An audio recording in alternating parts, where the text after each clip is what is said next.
Hi friends, ఎస్ఎస్టీవీకి స్వాగతం సుస్వాగతం. SSTV అనగా శంకర్ వర్సెస్ శ్రీనివాస్ ఇచ్చట అన్నీ విశ్లేషించబడను. ప్రస్తుతం ఐపీఎల్ సీజన్ నడుస్తుంది కాబట్టి ఐపీఎల్ మ్యాచ్ల గురించి ప్రస్తుతం మనం చర్చించుకుంటున్నాము. ఐపీఎల్ సీజన్ కూడా మంచి రంజులో ఉంది, మామూలుగా లేదు.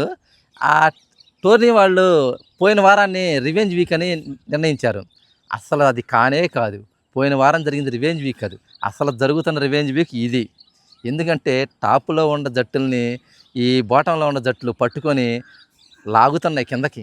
అది ఎంతసేపు లాగుతున్నాయి అంటే, మొన్న ఆర్ఆర్ జీటీని లాగింది, గుజరాత్ని లాగింది, 2 మెట్లు కిందకు దించింది. రాత్రి కేకేఆర్ ఢిల్లీని ఇంకో 2 మెట్లు కిందకు దించింది. ఈ విషయం నేను బాలశంకర్కి చెబుదామని ఎంతో ఉత్సాహంగా ఉత్సాహంతో వస్తే వాడేమన్నా టేపు జాగింగ్కి వెళ్ళాడు. ఇక్కడ నన్ను ప్రేమ సెట్ చేసి తగలడరా నేను వస్తున్నాను అని అన్నాడు. ఎందుకంటే నాకు ఇంట్రెస్ట్ ఉంటుందా, మ్యాచ్లు ఇంట్రెస్ట్ ఉంటుందా. ఎందుకురా ఇంట్రెస్ట్ ఉంటలేదంటే, ఇక్కడ బాలశంకర్ పెట్టావు నా కోసం, వెరీ గుడ్. అరే ఏది చదువుతావు నా గురించి? ఏం లేదు, అంటే నా పేరు అనపడింది, అందుకే పరిగెత్తుకుని వచ్చా. మీ డీసీ పడుకోండి, మా డీసీ మీ డీసీని పడుకోబెట్టాను. మా డీసీ ఏంది? నీ జట్టు కదా డీసీ. ఎట్టయిద్ది? కేకేఆర్ నాదమ్మా, కేకేఆర్ నాది కాదు సార్. డీసీ కానీ కేకేఆర్ కానీ మనం టాస్ వేసుకోలేదు. వేసుకున్నా సార్, ఇది వేసుకున్నా సార్. ఇందులో ఇంత అసలు డౌటే లేదు, చెబుతున్నా సార్. వేసుకున్నా సార్. కావాలంటే వీడియో చూపిస్తాను, చూడు. ఆగండి సార్, ఎక్కడ చేసాం వీడియో? మనది ఎక్కడ చేసాము గుర్తించుకోండి. ఎక్కడ చేసాము చెప్పు. నిద్రమొత్తం ఉన్నావు, గుర్తు రావట్లా నీకు? ఆ గుడి దగ్గర, కొడపకొండ చిన్నగంజ గుడి దగ్గర చేసాం. చెరువు దగ్గర కూర్చున్నాం. చెరువు దగ్గర కూర్చుంది అదమ్మా, రాజస్థాన్ అను వాళ్ళమ్మ. అయ్యా నిన్న జరిగిన మ్యాచ్ అయ్యా. కాదయ్యా, 2 మ్యాచ్లు చేసాం. అవునయ్యా అబ్బో, నీకు ఇదిగో come on YouTube, open the videos, open చేయి. డీసీ మనం ఎక్కడ రాజా చేసింది? 2 మ్యాచ్లు కొంచెం నువ్వే రాజా చెప్పింది. చేయలేదు రాజా, 2 మ్యాచ్లు కూడా నువ్వు చెప్పింది ఏంటంటే అదే మాస్టారు.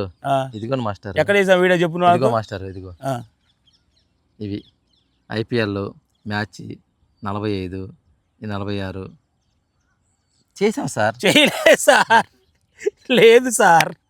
లేదు సార్. ఎందుకంటే మనం గుడి దగ్గర అదే చెప్పింది నీకు. ఆదివారం కూడా నిద్రమత్తులో ఉన్నావు, బండి మీద నిద్రపోయి చూసావా, ఆ రోజు చేసావు, అందుకే చెప్పింది అన్ని గుర్తున్నావు బాబు అని.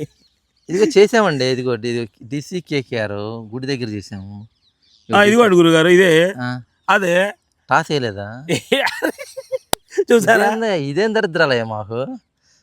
నేను గెలిచిన జట్లనే టాస్ రావా, వాడు గెలిచిన జట్లు మాత్రం టాస్లన్నీ వస్తాయా? ఇదేం దరిద్రాలు చెచ్చి. ఇలా అయితే అసలు పనే అవుతా అధ్యక్ష. చూసారా నేను ఎంత ప్రశాంతంగా ఉన్నానా? వాడు చూసారా, వాడు గెలిచాను అనుకుంటున్నాడు, గెలవలా.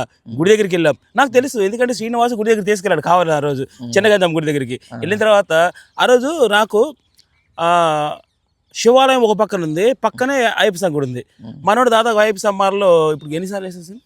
14 సార్లు వేసాడు. అంటే అయ్యప్ప స్వామి అంటే చాలా ఆయనకి ఇంట్రెస్ట్ అనమాట.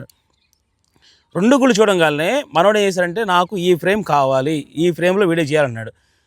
అరే నేను ఒక సెట్ కానరా అంటే, కాదు లాంగ్ ఫ్రేమ్ అయిపోతే మరి చిన్నవాళ్ళకి కనిపిస్తాం కదంటే, లేదు వీడు ఒక్కడే చేస్తానని చెప్పి, సరే నువ్వు ఒక్కడే చేయరా అని చెప్పి ఆ రోజు కూర్చోబెడితే ఆ రోజు మన వీడియో చేశాడు. ఆ రోజు కూడా ఒక రకంగా చెప్పాలంటే ఆడు మనసులో అనుకున్న జట్టే గెలిచింది, కానీ ఇక్కడ లేదు. కానీ ఓకే సార్. తర్వాత మళ్ళీ అక్కడి నుంచి ఇంకో గుడికి వెళ్ళాం, శనగాదాలు ఇంకో గుడి ఉంటుంది వెనక పక్క, అక్కడికి వెళ్ళాం. ఆడికి వెళ్తే చెరువు సూపర్గా ఉంటుంది, ఎక్సలెంట్గా ఉంటుందండి, క్లైమేట్ బ్యూటిఫుల్. ఆడేసుకున్న మనోడు కూడా చాలా ఉత్సాహంగా ఉత్సాహంతో ఉన్నాడు. ఆరు అక్కడ కూర్చొని కూడా మనోడు చూసే ఉంటారు బహుశా నీరసంగా ఉన్నాడు. దానికి కూడా టాస్ వేయలేదు. అంటే గుడి ప్రాంగణానికి వెళ్ళిన తర్వాత టాస్ వేయం. అందుకు నా 2 మ్యాచ్లు నేను ఎప్పుడైతే మాత్రం ఓడిపోతా నాకు డౌట్ వచ్చిందో అప్పుడు ఏమో బాలశంకర్, డీసీ మాత్రం చెప్పాను కదా నీకు, అసలైన రివెంజ్ వీక్ ఇది, అవునా కదా? చూసాను, మ్యాచ్ చూసాను నేను. రాజస్థాన్ వాళ్ళు మొన్న ఎట్ట చేశారు, గుజరాత్ దించలా 2 మెట్లు దించారు. డీసీ వాళ్ళని రాత్రి కేకేఆర్ వాళ్ళు 2 మెట్లు దించారు. ఇప్పుడు ఏమైంది అసలు అంటే నాకు తెలియక అడుగుతాను. అంటే ఫస్ట్ క్రికెట్ గురించి పూర్తిగా నాకు తెలియదు కాబట్టి ఇప్పుడు తెలియని విషయం నేను ఇప్పుడు తెలుసుకోవాలి. ప్రజెంట్ ఇప్పుడు నువ్వేమంటున్నావంటే, కింద జట్లు ఉన్న వాళ్ళు ఎక్కువ రన్ రేట్ తోటి, అంటే ఒకవేళ కనుక ముందు వాడు 200 కొట్టారనుకో 20 ఓవర్లో, వీళ్ళు కనుక 15 ఓవర్లో కానీ లేకుంటే ఒక 13 ఓవర్లో కానీ, అంటే ఒక 15 ఓవర్ లోపల కానీ కొట్టేస్తే పై వాళ్ళకి ఎఫెక్ట్, వాళ్ళు దెబ్బతిన్నావు. అది నాకు అర్థం కావట్లేదు. అది ఎలా అసలు అది అంటే ఇప్పుడు ఎలాగో ఓడిపోయారు అనుకో 2 పాయింట్లు దిగుతారు కదా వాళ్ళు, దిగుతారు కదా. అప్పుడు వీళ్ళ పాయింట్లు పెరుగుతాయి, వీళ్ళు గెలిస్తే ఇలా పాయింట్లు పెరగవు కదా. అప్పుడు సపోజ్ ఒక జట్టు 14 పాయింట్లతో ఉంది బాలశంకర్, ఉంది ఇంకో జట్టు దానికి కింద ఉన్న జట్టు గెలుచుకుంటే వచ్చి 12 పాయింట్లతో అయిపోయింది. వాళ్ళిద్దరికి చివరి మ్యాచ్ అది. ఓకే చివరి మ్యాచ్ అనుకుందాం. 14 పాయింట్లో ఉన్న జట్టు ఆ మ్యాచ్ రద్దయినా అది వెళ్ళిపోయింది నెక్స్ట్ రౌండ్కి, వెళ్ళిపోయింది. ఈ 12 పాయింట్లతో ఉన్న జట్టుకి లేదు అవకాశం, ఉండదు. అందుకని వాళ్ళిద్దరు మ్యాచ్ చివరి మ్యాచ్ అలగబడిద్ది. అప్పుడు ఏమైందంటే వాళ్ళిద్దరు ఆడతారు. ఈ 14 పాయింట్లు ఉన్న జట్టు టాస్ గెలిచి బ్యాటింగ్ చేసి ఒక 200 కొట్టింది అనుకో, అప్పుడు ఈ 12 పాయింట్లు ఉన్న జట్టు చూసావా, అది ఆ మ్యాచ్ గెలవాలి, గెలవాలి 14 పాయింట్ ఈక్వల్ అవుతాయి. అప్పుడు వాళ్ళిద్దరు రన్ రేట్స్ వస్తారు. ఓహోహోహో వచ్చిందా? అప్పుడు రన్ రేట్స్ వస్తారు. ఇప్పుడు వీళ్ళ పాయింట్లు ఈక్వల్ అయినాయి కాబట్టి రన్ రేట్స్ చూసుకుంటారు.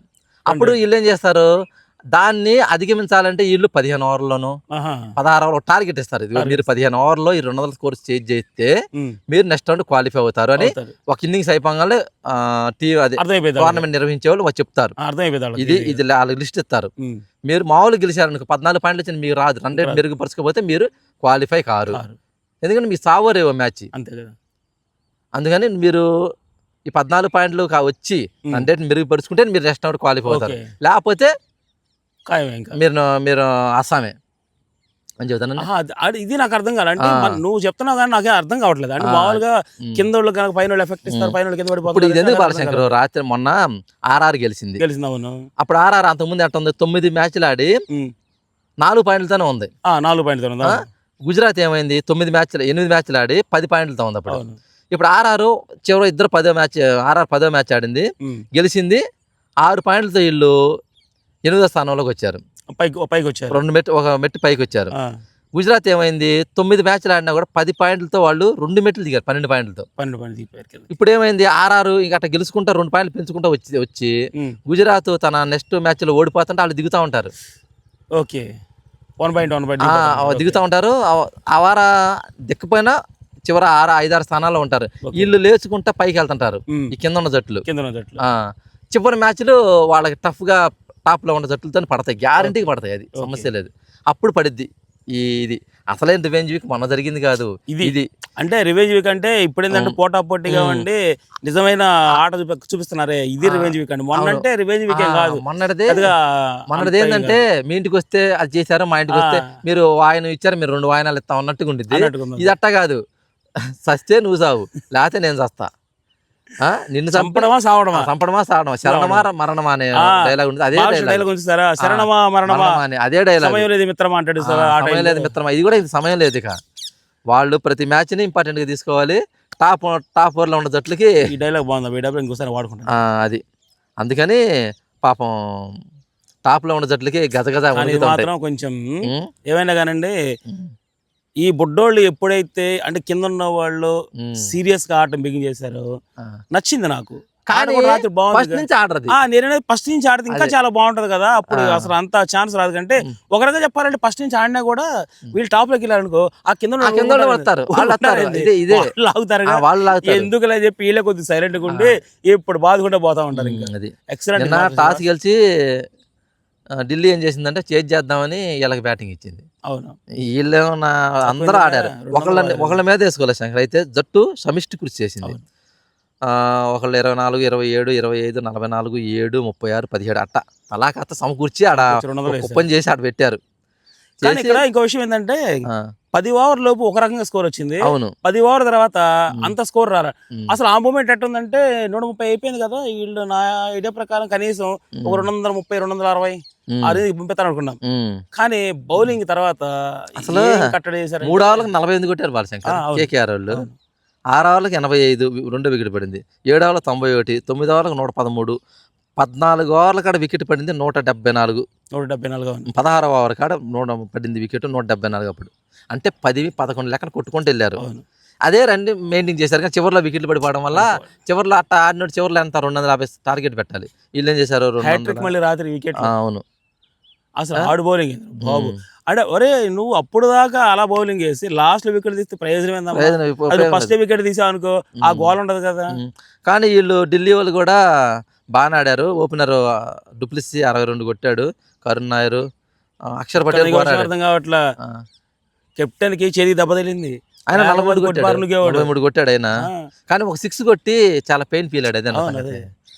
లేకపోతే మనోడు అసలు ఆ, మ్యాచ్ ఆడి ముందు అసలు జుజిపోయండి అది. చాలా సింపుల్. కానీ పోరాడే ఆయన భారతీయ- అనవసరమైన రన్అట్ అయింది దాంట్లో. అందుట్లో కీపర్ ఢిల్లీ జట్లో కీపర్ కూడా అనవసరమైన రన్అట్. అది అనవసరం అంటే జస్ట్ వచ్చేసాడు, వాడు ఆగాడు అన్నది నిలిపోతానని చెప్పి పాపం కప్పం నీకు సంగతి తెలుసా, ఢిల్లీ వాళ్ళు వాళ్ళ జట్లు వాళ్ళ స్టేడియం ఇంతవరకు గెలవాలి. గెలవలేదు. 2 మ్యాచ్లు అది మనం కనుక టాస్ వేసుకున్నట్టయితే ఖచ్చితంగా ఢిల్లీని గెలిపించేవాడు నేను. ఢిల్లీ క్యాపిటల్ నేను గెలిపించేవాడు అండి. మేము టాస్ వేసుకోవాలా. మేము అదే బాధపడుతున్నాం అయ్యా. శుభ్రంగా మాకు గెలిచే జట్టు మాకు వచ్చేది, ఓడిపోయిన ఇదేంద్ర బాబు 2 మ్యాచ్లు అంతే. ఖచ్చితంగా ఢిల్లీ మ్యాచ్ పోయింది, ఆర్ఆర్ మ్యాచ్ నేను ఉంది, ఆర్ఆర్ఏ పోయింది. 2 బాగా ఆడికి ఏమైనా తగ్గట్లేదు, నాకేం పెరగట్లేదు. ఇదేంది? నాకు తగ్గవు, నాకు పెరుగుతాయి, ఇంకా పెంచుతా. ఓకే బాలశంకర్, అయితే అద్భుతంగా ఆడారు. అద్భుతమైన రివెంజ్ మ్యాచ్లు జరుగుతున్నాయి. రివెంజ్ మ్యాచ్లు జరిగినాయి. ఎంటర్టైన్మెంట్ చూసావా? ఎంత ఎంటర్టైన్మెంట్ ఉంటుందో. ఫుల్ అండి. అసలు మనం రివెంజ్, వాళ్ళు టోర్నమెంట్ రివెంజ్ వీక్ అన్నారు, అది కాదు రివెంజ్ వీక్. వేస్ట్. ఇది అసలు రివెంజ్ వీక్. తమ్మాయిలు కూడా అసలైన రివెంజ్ వీక్ స్టార్ట్ అయిందని పెట్టాలి. ఇది రోజు అది పెడతాను. అసలైన revenge week, real revenge week, real revenge week ఇది ఇది పెడతాయి. మేము పెట్టిన తమ్మాయిలకి అదే కరెక్ట్ పదం అనమాట. సూపర్గా ఆడారు, మంచి ఎంటర్టైన్మెంట్ ఇచ్చారు. అలాగే మీరు కూడా బాగా ఎంటర్టైన్ అవ్వండి. ఏ బెట్టింగ్ల జోలికి కానీ, ఆన్లైన్ బెట్టింగ్ల జోలికి కానీ, క్రికెట్ బెట్టింగ్ల జోలికి కానీ వెళ్ళి డబ్బులు నాశనం చేసుకొని మీ సంసారాలు నాశనం చేసుకోవద్దు. ఓన్లీ క్రికెట్ని ఎంజాయ్ చేయండి, కావాల్సిన ఎంటర్టైన్మెంట్ అవ్వండి. అద్భుతమైన ఎంటర్టైన్మెంట్. మొన్న జరిగిన మ్యాచ్ కానీ, రాత్రి జరిగిన మ్యాచ్ కానీ సూపర్ ఎంటర్టైన్మెంట్ మ్యాచ్లు. అసలు మొన్నదేమన్నా ఊత కొట్టుడు మ్యాచ్, ఇది ఆర్ఆర్ అది ఊత కొట్టుడు మ్యాచ్. ఇది కొడుతున్నారు వికెట్లు పడుతున్నాయి, కొడుతున్నారు వికెట్లు పడుతుంది. ఇది ఇంకా అద్భుతంగా ఉన్న మ్యాచ్. అసలు రాత్రి జరిగింది, సూపర్గా జరిగింది. అలాగే మీరు ఎంటర్టైన్మెంట్ అవుతారని కోరుకుంటూ చెప్పండి బాలశంకర్. అయ్యగారు ఎప్పుడు చెప్తూ ఉంటారు, కాకపోతే ఏంటంటే అయ్యగారు 2 మ్యాచ్లు నువ్వు డిసప్పాయింట్ అవ్వకు శంకర్. సారీ, పేరు కూడా మర్చిపోతున్నా, ఏం చేస్తాను కానీ డిసప్పాయింట్ అవ్వకు శ్రీనివాస్. ఓకే. సో మనం ఈసారి నుంచి మనం ఎలాగో గుడి ఒక పని చేద్దాం. ఈసారి నువ్వు గెలిచిన తర్వాత గుడికాడికి వెళ్ళినప్పటికీ కూడా గుడికి మనం చాలా దూరంగా వద్దాం. వచ్చి బ్యాక్గ్రౌండ్ దేవుని పెట్టుకొని ఇక్కడ టాస్ వేసుకుందాం.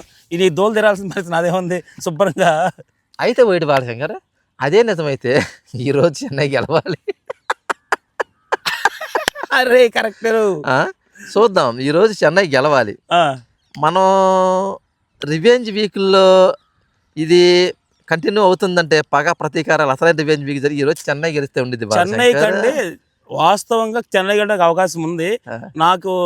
వదిలే, మనం వేరే వీడియో చూద్దాం అసలు ఈరోజు ఏం జరుగుతుందో.